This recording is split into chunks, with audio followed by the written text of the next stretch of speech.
ছাত্রছাত্রী, আমি রাজমণ্ডল। আজ এসেছি তোমাদের ক্লাস 10-এর বাংলা বইয়ের আশাপূর্ণা দেবী রচিত জ্ঞানচক্ষু গল্পটির বিস্তারিত আলোচনা নিয়ে। তো আমার নতুন চ্যানেল, এখানে তোমরা বিভিন্ন ধরনের এডুকেশন টাইপ তোমরা ভিডিও পাবে, সেগুলো দেখবে। আশা করি তোমাদের ভালো লাগবে, তোমাদের অনেক কাজে আসবে। যদি ভালো লাগে আমার চ্যানেলটি লাইক, কমেন্ট অ্যান্ড শেয়ার করে এবং সাবস্ক্রাইব করে আমার পাশে থাকো। তো চলো শুরু করা যাক। তো জ্ঞানচক্ষু গল্প আশাপূর্ণা দেবী রচিত। এখানে আমরা শুরু করছি প্রথম থেকে। যে কথাটা শুনে তপনের চোখ মার্বেল হয়ে গেল। নতুন মেসোমশাই, মানে যার সঙ্গে এই কয়দিন আগে তপনের ছোট মাসির বিয়ে হয়ে গেল, দেদার ঘটাপটা করে। ঘটাপটা অর্থাৎ হচ্ছে একটু জাঁকজমক করে উৎসব, এগুলো কথা অর্থ হচ্ছে ঘটাপটা। তো তিনিই নাকি বই লেখেন।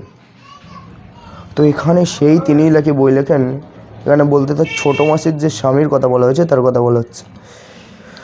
সেসব বই নাকি ছাপাও হয়, অনেক বই ছাপা হয়েছে মেসোর। এখানে তপনের মেসোর কথা বলা হয়েছে, তিনি লেখক, তার বই ছাপাও হয়েছে। Next page. তার মানে তপনের নতুন মেসোমশাই একজন লেখক, সত্যিকার লেখক। জলজ্যান্ত একজন লেখককে এত কাছ থেকে কখনো দেখেনি তপন। দেখা যায় তাই জানতো না। তো এখানে জলজ্যান্ত একজন লেখক অর্থাৎ লেখক যে তার সামনাসামনি আসবে, বা একজন লেখককে যে তপন সরাসরি দেখতে পাবে, এ কথা কখনোই তপন কল্পনাও করতে পারেনি। তো দেখা যায় যে তাই জানতো না, এখানে তপনের না জানার কথা বলা হয়েছে। তো লেখকরা যে তপনের বাবা, ছোট মামা বা মেজো কাকুর মতো মানুষ, এ বিষয়ে সন্দেহ ছিল তপনের। তো তপনের মনেও সন্দেহ ছিল যে লেখক কি তপনের বাবা, কাকা, মেজো কাকুর মতো কি সাধারণ মানুষ হতে পারে, এ বিষয়ে তপনের অনেক সন্দেহ ছিল। তো তার লেখক মেসোমশাইকে দেখার পর তার এই অনেক সন্দেহ হয়তো কেটে গিয়েছে। কিন্তু নতুন মেসোকে দেখে জ্ঞানচক্ষু খুলে গেল তপনের। তো এই লাইনটা খুবই ইম্পর্টেন্ট। নতুন মেসোকে দেখে জ্ঞানচক্ষু খুলে গেল তপনের। তো এখানে জ্ঞানচক্ষু খোলা বলতে বোঝানো হচ্ছে যে তপনের যে লেখক সম্পর্কিত কোনো জ্ঞান ছিল না, সেই জ্ঞানচক্ষুই তপনের খুলেছে। অর্থাৎ লেখক মেসোকে তপন দেখে বুঝতে পেরেছে যে সেই লেখক মেসো আসলে কোনো ভিন গ্রহের মানুষ নন, বা ভিন গ্রহের কোনো প্রাণী নন। সাধারণত তার বাবা, ছোট মামা, মেজো কাকুর মতোই সাধারণ মানুষ। আশ্চর্য, কোথাও কিছু উল্টোপাল্টা নেই, অন্যরকম নেই, একেবারে নিছক মানুষ। সেই ওদের মতোই দাড়ি কামান, সিগারেট খান, খেতে বসেই আরে ব্যাস, এত কখনো খাওয়া যায় বলে অর্ধেক তুলে দেন। চানের সময় চান করেন এবং ঘুমের সময় ঘুমন। তো এই যে অংশটা, এই পার্টের এই অংশটা খুবই ইম্পর্টেন্ট। এটা পড়লে তার বর্ণনা, অর্থাৎ তপনের মেসোর যে বর্ণনা পাওয়া যায়। তারপরে তাছাড়া ঠিক ছোট মামাদের মতো খবরের কাগজের সব কথা নিয়ে প্রবলভাবে গল্প করেন, তর্ক করেন, আর শেষ পর্যন্ত এ দেশের কিছু হবে না বলে সিনেমা দেখতে চলে যান, কি বেড়াতে বেরোন সেজেগুজে। তো এখানে এ দেশের কিছু হবে না, এই কথাটির মন্তব্য করেছেন কে, এমন লাইন ধরা প্রশ্ন আসতে পারে। তো এখানে তপনের ছোট মামার কথা, যখন তপনের মেসোর কথা বলা হয়েছে, ছোট মেসো মামার বাড়িতে এসে এই বিষয়ে, এই বিয়ে উপলক্ষে এসেছে তপন। তো মামার বাড়িতে তপনের আসার কারণ কি? তপন মামার বাড়িতে তার মাসের বিয়ে উপলক্ষে এসছে। তো এখানে এমসিকিউ প্রশ্নের জন্য একটি খুব ইম্পর্টেন্ট কোশ্চেন। আজ আর ছুটি আছে বলেই রয়ে গেছে, ওদিকে মেসোরও নাকি গরমের ছুটি চলছে, তাই মেসো শ্বশুরবাড়িতে এসে রয়েছেন কয়দিন। তাই অহরহই জলজান্ত একজন লেখককে দেখবার সুযোগ হবেই তপনের। তাই অহরহই জলজান্ত একজন লেখক, এখানে অহরহই বলতে বোঝানো হচ্ছে যে সরাসরি সেই যে লেখক মেসোকে সে সরাসরি দেখার সুযোগ পাবে, তপন এই সৌভাগ্যের কথাই সে এখানে বলেছে। আর সেই সুযোগেই দেখতে পাচ্ছেন তপন লেখক মানে কোনো আকাশ থেকে পড়া জীব নয়, তপনদের মতোই মানুষ। এখানে তপনদের মতোই মানুষ, কে তপনদের মতোই মানুষ, কেন এমন কথা বলা হয়েছে, এই প্রশ্নের উত্তরে এই লাইনগুলি ভালো করে পড়ে ব্যাখ্যা করতে হবে। তো লেখক মানে কোনো আকাশ থেকে পড়া জীব নয়।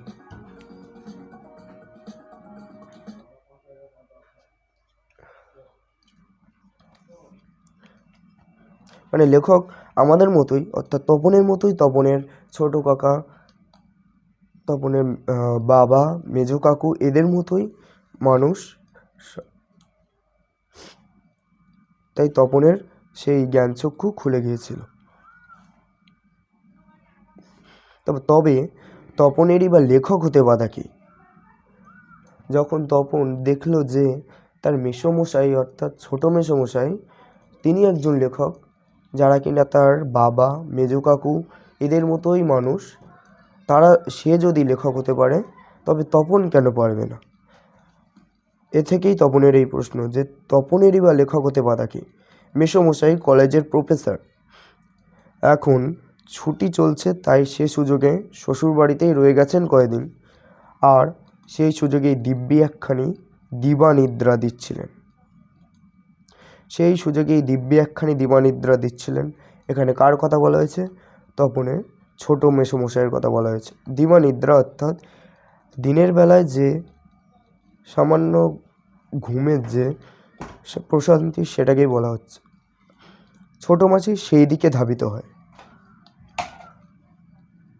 তো এখানে একটি ইম্পর্টেন্ট লাইন যে ছোট মাছি সেই দিকে ধাবিত হয়, কোন দিকে? আমরা পরের লাইনে যাই। তপন অবশ্য না করে প্রবল আপত্তি তোলে, কিন্তু কে শোনে তার কথা?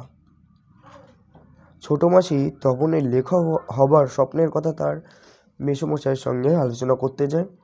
সেখানে তপন লজ্জাবোধ করে না বলে আপত্তি জানায় প্রবলভাবে।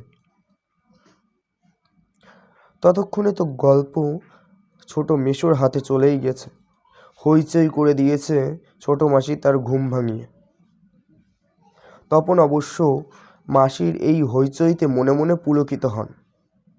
তো এদিকে তপন যদিও আপত্তি করেছিল, কিন্তু তবে ছোট মাসি যখন তপনের ছোট মেসোর কাছে গল্প নিয়ে গেল, তপন মনে মনে আনন্দিতই হয়েছিল যে তার গল্পটাও ছাপা হতে পারে। মুখে করলেও হয়, কারণ লেখার প্রকৃত মূল্য বুঝলে নতুন মেসোই বুঝবে, কারণ রত্নের মূল্য জহরির কাছে। তো এখানে তপনের মনে মনে ভাবছে যে লেখার একমাত্র প্রকৃত মূল্য বুঝলেই তার লেখক মেসোই বুঝবে, কারণ রত্নের মূল্য জহরিই বোঝে।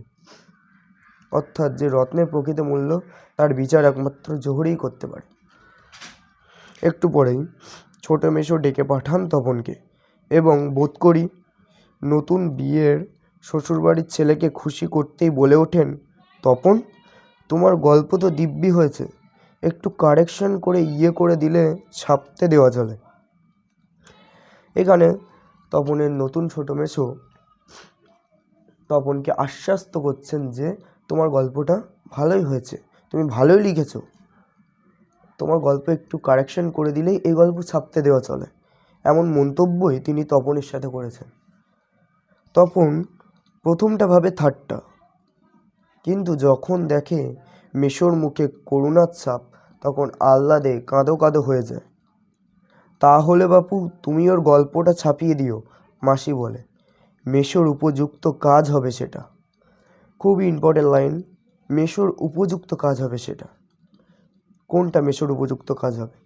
তো এই প্রশ্নগুলি তোমরা খুব সুন্দর করে দেখে নেবে।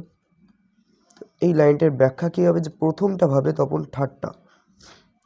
প্রথমে যে লেখক মেসোমশাই তার যে প্রশংসা করছিলেন, প্রথমে তপন ভেবেছিল এটা হয়তো তিনি ঠাট্টার ছলে তাকে বলছেন বা তাকে খুশি করার জন্য বলছে। কিন্তু পরে যখন তার করুণার সুর, করুণার ছাপ তার মুখে পড়ল, তখন সে সত্যিই ভেবেছিল যে এটা ঠাট্টা নয়, আসলেই তিনি তপনকে সেই ছাপিয়ে দেওয়ার কথা বলেছেন। এবার মেশো তেমনি করুণার মূর্তিতে বলেন, তা দেওয়া যায়। আমি বললেন, সন্ধ্যাতারা সম্পাদক না করতে পারবে না। ঠিক আছে তপন, তোমার গল্প আমি ছাপিয়ে দেব। সন্ধ্যাতারার সম্পাদক না করতে পারবে না, এখানে সন্ধ্যাতারা পত্রিকায় তপনের গল্প ছাপানোর কথা উল্লেখ করা হয়েছে পাঠ্যাংশটিতে।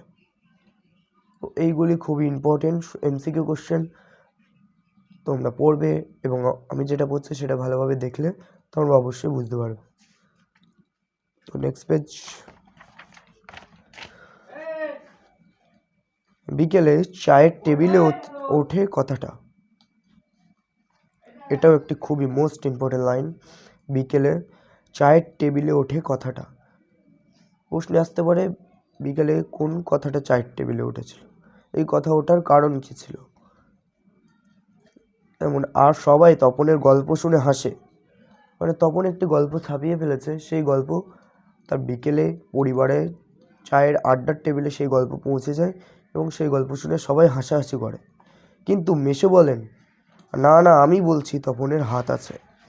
কিন্তু মেশো সকলকে ছাড়িয়ে গিয়ে তপনকে আশ্বস্ত করেন যে না তপন, তোমার লেখার হাত আছে,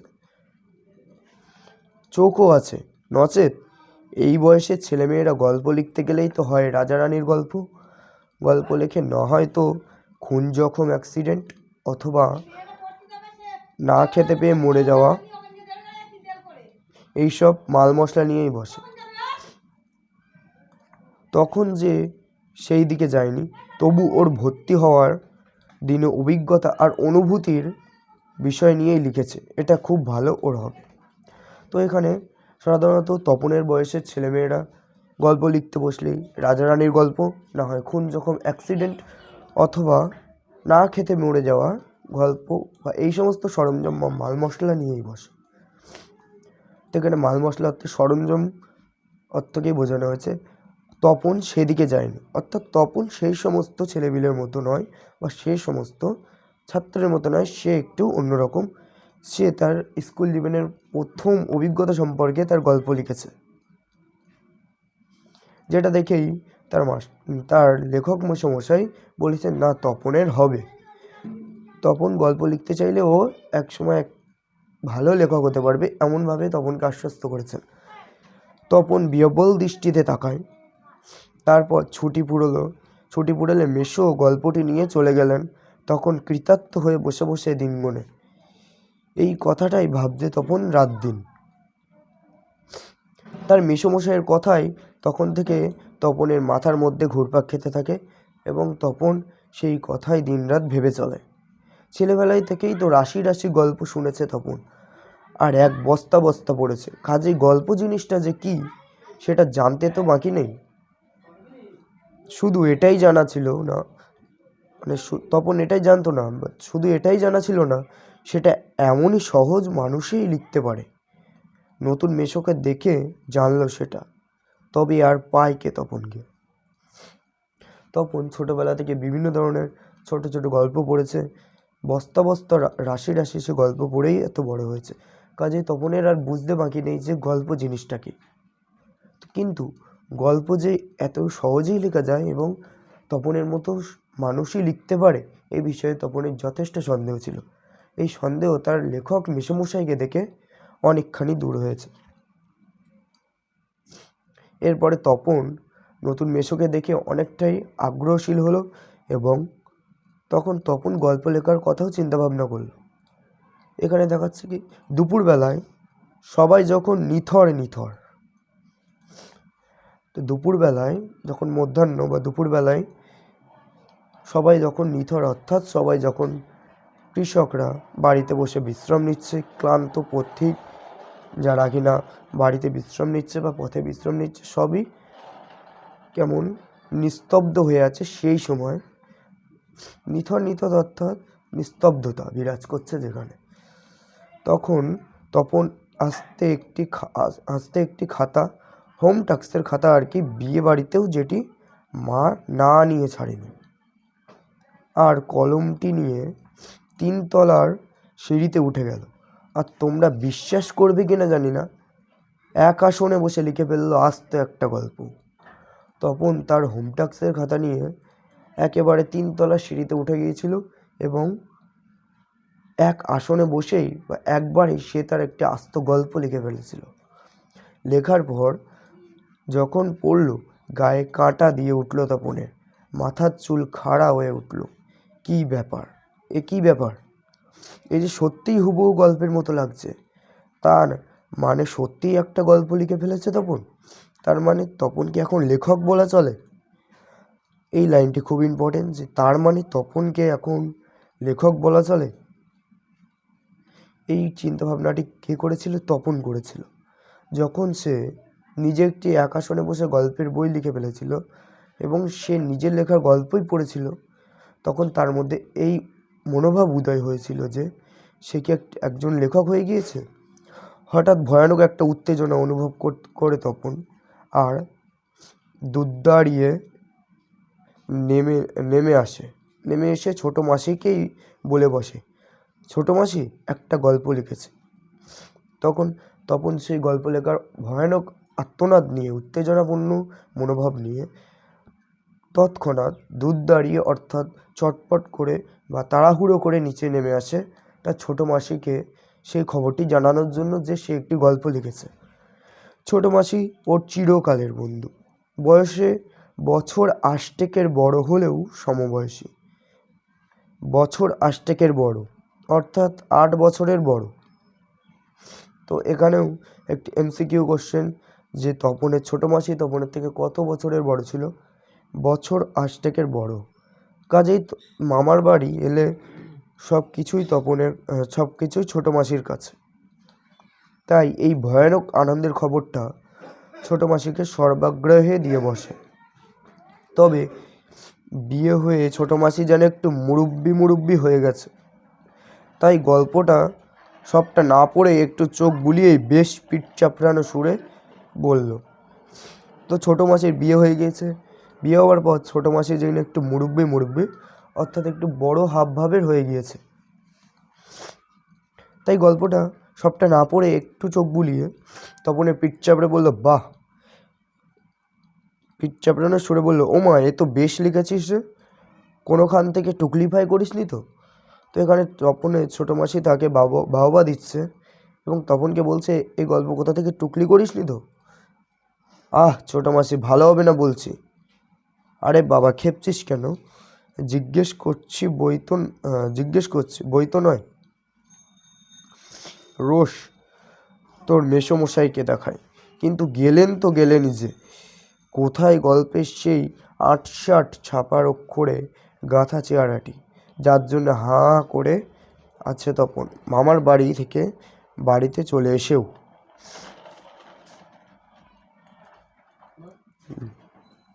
তো এখানে তপন তার 8-60 ছাপার অক্ষরে গাঁথা চেহারাটি, যার জন্য হাঁ করে বুঝেছিল, তপন যে গল্পটি তার ছোটো মাসিকে দেখিয়েছিল, সেই গল্প ছোটো মাসি তার স্বামীকে অর্থাৎ তপনের ছোটো মেসোকে দেখায় এবং সেই গল্প ছাপানোর অপেক্ষায় সেই আশায় বসেছিল তপন, যে গল্পটা কি ছাপা হবেও আদৌ, তার লেখা গল্প কি আদৌ ছাপা হবে, এই আশায় সে ছিল। এবং সে আশায় থাকতেই সে তার বাড়িতে পৌঁছে গিয়েছিল। তো আজকে এই পর্যন্তই গল্পটি সমাপ্ত করলাম।